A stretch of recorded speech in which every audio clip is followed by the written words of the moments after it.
So the Obama administration came to me because these big corporations were trying to get bigger. They were trying to buy bigger assets. And so the Obama administration came to me and said, Comcast wants to buy this and Charter wants to buy that, blah, blah, blah. Are they good corporate citizens?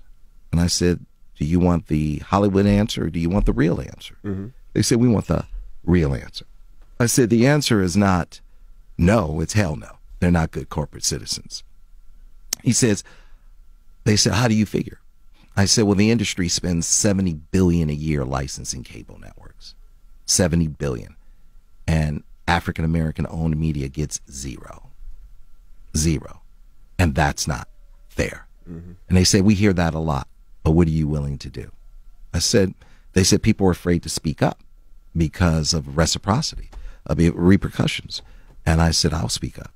And I said, but I'm going to do it in a way we won't have to deal with it anymore. So I filed these lawsuits that ended up being historic. I filed a $20 billion lawsuit against Comcast and a $10 billion lawsuit against Charter. And why weren't you afraid to do that as a TV guy? Once again, you got to burn the knee pads. And I knew we were positioned to fail. We didn't have true economic inclusion, that we weren't really dealing with the fourth and final chapter. So I said, we're going to do this the right way. So we took them to court, and downtown, one of the judges ruled in Comcast's favor twice. And the other judge ruled on the Comcast lawsuit, and the other judge ruled in our favor on the Charter case. Charter didn't like it. They said, let's go to the Ninth Circuit. I said, well, if you're going to take me to the Ninth Circuit Court of Appeals, I'll take Comcast to the Ninth Circuit Court of Appeals. Wow. So we went to the Ninth Circuit Court of Appeals, and then something historic happened. The Ninth Circuit Court of Appeals ruled in our favor not once but twice on both Comcast and Charter. Comcast was very upset about it and said, well, we're going to take this to the Supreme Court. And now that's going on now. That's going on now. Now we're going to be in the Supreme Court November 13th. You said you felt like that was an insult to the black community. It is a big insult to the black community because Why? The truth of the matter is what I need the black community to truly understand. My case really isn't in the Supreme Court anymore. We, unfortunately, are in the Supreme Court. What happened was the Supreme Court said, we're not going to look at the Byron Allen case with Comcast and Charter. We pretty much agree with the Ninth Circuit. That's a dispute between you guys. But we are going to look at the Civil Rights Act of 1866, Section 1981. Well, now, what is that exactly? Great question. The Civil Rights Act of 1866 was put on the books after, so we were freed pretty much December of 1865. And instead of getting what some historians believe, reciprocity, 40 acres and a mule, we got this law. We got this law, and basically it says we will have fair contracting, economic inclusion in government contracting and in commercial contracting. Because they knew that the newly freed slaves, African Americans, were not going to be treated freely in commercial contracting and government contracting, and it was essential for us to be integrated into the financial fiber of America. So this law was put on the books 153 years ago to make sure we had an economic pathway for economic inclusion. 150, it's the very first civil rights statute in America. It gave birth to civil rights, and it is the civil rights statute that allows us to have economic inclusion and stop economic genocide. So what Comcast said, and the Ninth Circuit told them to get out of here with this, Comcast said, in order for you or Byron or anybody, any minority to use this law, you must prove that the reason we discriminated against you is 100% because you are black. The sole reason we discriminated against you, Charlemagne, is that you are 100% of the reason is that you're black. It could be 99% that you're black and 1% that you're wearing tennis shoes. And you can't use the law. You can't bring the lawsuit against me. So they're eviscerating it. They're making it impossible for you to use it. Right. Now, that is called the but-for standard. That is what Comcast and Charter, that's what they're pushing for. They're pushing for this civil rights statute to go away. Now, what the Ninth Circuit said in favor of black folks and all minorities, Hispanics, Asians, everybody, that it's not the sole reason, which is the but for, it's the motivating factor. Okay. If any part of the reason, if they discriminated against you, it would be impossible for it to be 100%. there it is. It's impossible. So it can't be used. So if it's 20% or 30%, any part of the reason, now you can use it. So that is why we're in there in the Supreme Court. Now, here's what's happened. Comcast went and got what's known as a amicus brief, a friend of the court, got Donald Trump's Department of Justice to write them an amicus brief saying, yes, let's roll minorities back to 1865. Let's take those Negroes back to slavery. So I thought, they're actually putting that on the books. The Donald Trump's DOJ wrote an amicus brief in favor of in favor of Comcast's position against us, and not only that, which we thought was unbelievable and hideous, something we've never seen. Comcast said, "Well, listen, we have 30 minutes." In front of the Supreme Court. And Byron has 30 minutes in front of the Supreme Court. But you know what we're going to do? Comcast, this is what Comcast says. We're going to give 10 of our 30 minutes in front of Donald Trump's Supreme Court. We're going to give 10 of our 30 minutes to Donald Trump's DOJ.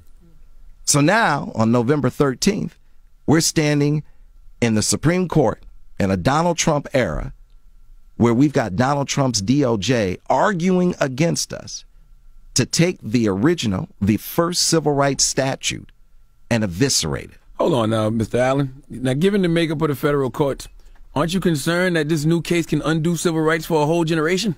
It could take us back to 1865, all minorities. So is it worth it? I didn't petition to bring it to the Supreme Court. They did. Right. And then what they did is they made what I consider, what I call institutionalized racism. They treat us like we are a bunch of monkeys. Well, that's how they look at us. That's right, looking for a banana. So here's what they say. Hey, Byron, drop the case. Right, that's what they're trying to make you do. Drop the case. Drop the case and we might meet with you. We might work with you. Well, that's a racist offer. That's a I think you're nothing more than a monkey, and here's a banana. Now I'm playing white devil's advocate here, right? Yeah, okay. Right? I mean, shouldn't you want to kind of drop the case if it's going to set us back, set a whole generation back when it comes to civil rights? No, because I didn't. You not fight. First of all, we won in the Ninth Circuit twice. We won twice, and I didn't bring it to the Supreme Court. They brought it to the Supreme Court. Now, if you don't come to us in a racist way, and you don't look at us like a bunch of monkeys looking for a banana, then you do it the same way you do it with all white people. You just pay them. No, you settle it up. You settle the case, and then it's dropped. Right. And so they didn't come Settle to means it. There's no offer of a settlement. Pay whatever it is, you settle it up. But see, they never met with me. Yeah. And see, I asked them to meet with me, but why They want won't you to drop it and then maybe meet That's with right, you. which is something you would never ask a white person to do. Never in a million years. Right, so you never ask anybody white to do that. So here, when we asked them to sit with us, they said, no, we're not going to sit with you. As a matter of fact, my government relations person went to the government relations person of Charter, and he said, you should sit with Byron to resolve this. And she said to him, we don't negotiate with terrorists. Whoa. Okay? That's what she said. And he said, you know what? I have a number of white clients who are much tougher than Byron, and you've never called them a terrorist. And I said, there's the difference. Because You should have said domestic terrorists. right, because they look at us as, you're not equal. You don't sue me. How dare you try to get something that you deserve? All right, and how dare you sue me and use peaceful tactics? See, the offer is racist. Like, you drop it, and then I might sit with you, and we might work something out. So that's why you have to be really clear that stop the institutionalized racism. Sit down, Comcast. Sit down, Charter. Don't jeopardize the civil rights of over 100 million people. These are folks that, they're doing the wrong thing. And, Senator Kamala Harris, she was phenomenal. She wrote an amicus brief in our favor, and she got Senator Cory Booker to sign it, Senator Blumenthal, Senator Wyden, and 8 members of the Congressional Black Caucus. 8. Unfortunately, only 8 out of 55. Now, I believe we as Black Americans, we have to ask the other 47, congressional leaders, why didn't you sign this amicus brief? If you want our money, you want our vote, why aren't you signing something to protect our civil rights? How has the feedback been from existing civil rights organizations? Like, what are they saying to you? Michael Lawson is amazing. He wrote a phenomenal letter saying to folks, hey, he sent a letter to Brian Roberts and David Cohen of Comcast and said, this is wrong and you should sit down and don't challenge our civil rights. Mm-hmm. And a lot of folks are very upset. I mean, they've taken it to a level, it's bigger than me. It has very little to do with me at this point because they're challenging our civil rights. Right. Here's what will happen. You take away this civil rights. Now someone can fire you mm-hmm. and you can't get a lawyer. That's the reason why the Chamber of Commerce gave them an amicus brief, because they didn't want their businesses to be sued. So now you can't get a lawyer to take your case on contingency because it's hard to prove that 100% of the reason you were discriminated against. Damn near impossible. Right. So they don't want that law there to be used. So I say the moment people can discriminate against you and you can't hold them accountable, I say 3 words. Welcome to hell. Wow. Welcome to hell. And you have to ask, why are you doing this, Comcast? Why are you standing in the United States Supreme Court physically with Donald Trump's DOJ trying to eviscerate this civil rights statute? Have respect, sit down with me, and let's work it out. And this goes away. Is it true that Comcast executives told someone at your company they're not trying to create any more Bob Johnsons? That is what someone told us. Absolutely. Wow. That is, and look, we'll think about it. Who has created wealth in this country that didn't come from entertainment for the most part? It's very hard. You have you can count on one hand. On one hand. You mean black people or just black in general? People. Okay, yeah, black people. Gotcha. Yeah, outside of sports and entertainment and your own talent, that's We're not in the pharmaceuticals and the tech and there it is, and that's why this lawsuit is important, because you need to protect this. Because what historians believe, this was our reciprocity. This is your pathway. You have to protect this law. I want to set this up for you in a nice button because I know people will take this, right? And I know you got to go. Yeah, no, I'm good. I got plenty of time. I'm here to hang out with you. I've been looking forward to this. I don't have a meeting. I'm good. No. He said, I'm good. I make my own rules. I make my own rules. I make my own rules. I do what I got to do. Yeah, I like hanging out with you. You kidding me? I want to come hang out with you a lot more. I love this. But why is this such a special case? And in your opinion, why should we be so informed about it? It's a very special case because it's the original Civil Rights Act in America. It's about protecting our economic inclusion. If we don't have economic inclusion, then you're done. If you are poor and black and don't have an education in America, they will treat a stray dog better than you. As a matter of fact, there are more animal shelters than there are homeless shelters. And so you can't live like this. You have to have access to a proper education. Mm-hmm. You have to have access to economics that can really get you to be a part of the American financial fiber. Absolutely. And so this law was designed to give us a pathway to that. This is now being taken away. This is one of the first time the acting Solicitor General, the Attorney General, is standing in the United States Supreme Court to roll back our civil rights to a point where we can't use them. So what can we do? How can we help? You can. What kind of ruckus can we make? You know what? Great question. First, having me here is fantastic, and thank you. Know what you're up against. This is one of those. They get you in the courtroom, and you don't even know about it. And you can't normalize things like this. You can't. That's right. Because we've been so normalized with things that have been going on with Donald Trump. That's right. That it's like, okay, what else did we expect? That's right. You got to protect your civil rights. Protect your civil rights. That's what I want us to do. Protect them. Go to your representatives. Ask all 47 of them. Go to the grill. If you go to the grill, we will post who signed it. Right. Then you'll see who didn't.